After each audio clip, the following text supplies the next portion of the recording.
রাজ্যের পার্শ্ব শিক্ষকদের জন্য আজকের অত্যন্ত বড় খবর, ব্রেকিং নিউজ। আপনারা ইতিমধ্যেই শুনেছেন, বিভিন্ন মিডিয়াতে আপনারা দেখেছেন, সোশ্যাল মিডিয়াতে যে পোস্ট, আগ বাড়িয়ে ক্রেডিট নেওয়ার একটা যে প্রতিযোগিতা আপনারা দেখেছেন, পার্শ্ব শিক্ষকদের 3 গুণ বেতন বৃদ্ধির বিভিন্ন সংগঠনের নেতৃত্বরা সামনে এসেছিলেন। তারা বলেছেন তাদের কর্মসূচির কারণেই হয়তো পার্শ্ব শিক্ষকদের বেতনটা 3 গুণ বেড়ে যাবে।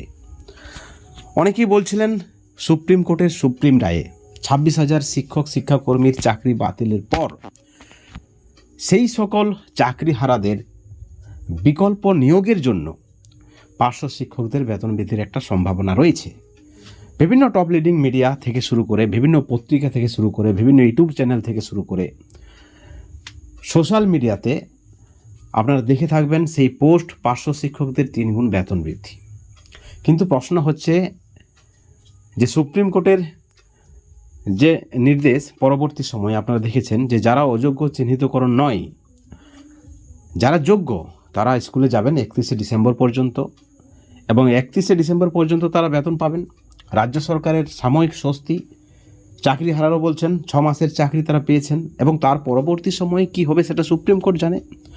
বিচার হবে, এবং সেই বিচারে আদৌ 26,000 শিক্ষাকর্মী চাকরি ফিরে পাবেন, নাকি পুরো প্যানেল বাতিল হবে, নাকি যোগ্যদের চাকরি হবে, সেই বিষয়টা সুপ্রিম কোর্টের বিষয়। কিন্তু প্রশ্ন হচ্ছে তাতে পার্শ্ব শিক্ষকদের কী লাভ হবে?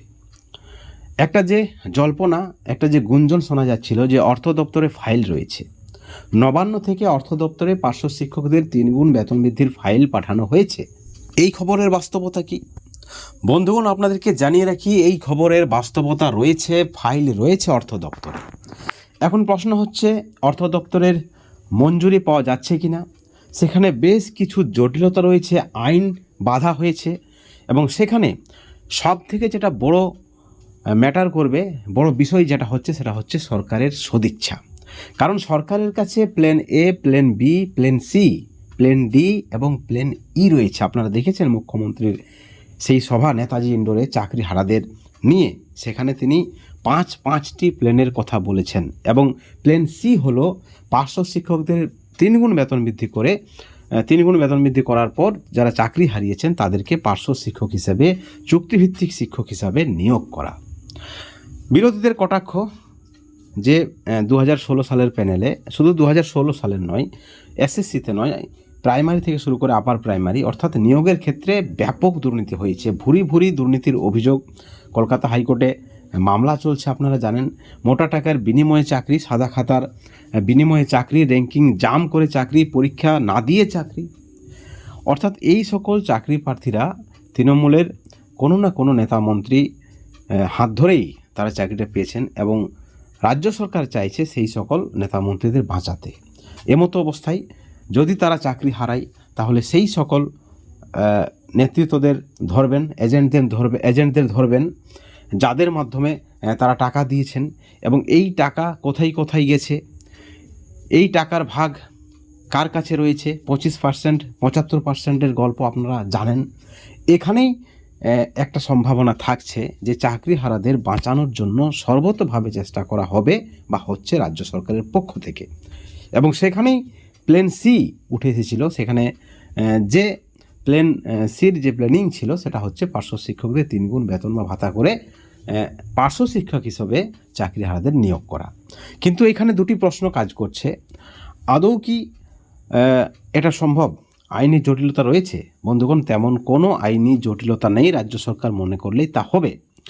কি বলছেন আইনজীবীরা বলছেন রাজ্য সরকার করতেই পারে। দ্বিতীয় প্রশ্ন, যে সুপ্রিম কোর্ট আদৌ কি 2016 সালের পুরো প্যানেলকে বাতিল করবে? যদি পুরো প্যানেল বাতিল হয়, সেখানেই কিন্তু জটিলতা থাকার সম্ভাবনা রয়েছে, এবং যদি যোগ্য অযোগ্য চিহ্নিতকরণ করে ভাগ করে অযোগ্যদের চাকরি যায়, তাহলে কিন্তু এই যে প্ল্যান সি রয়েছে, অর্থাৎ পার্শ্ব শিক্ষকদের বেতন 3 গুণ বৃদ্ধি করে সেই সকল চাকরিহারাদেরকে চুক্তিভিত্তিক হিসেবে নিয়োগ করা, তাহলে কিন্তু রাজ্যের পক্ষে সেটা সহজ হবে এবং পার্শ্ব শিক্ষকদের পক্ষে মঙ্গল হবে। এবং সেই পথেই কিন্তু এগোচ্ছে সুপ্রিম কোর্টের পরিষ্কার পর্যবেক্ষণ, যে যারা যোগ্য তারা 31শে ডিসেম্বর পর্যন্ত স্কুলে যাবেন।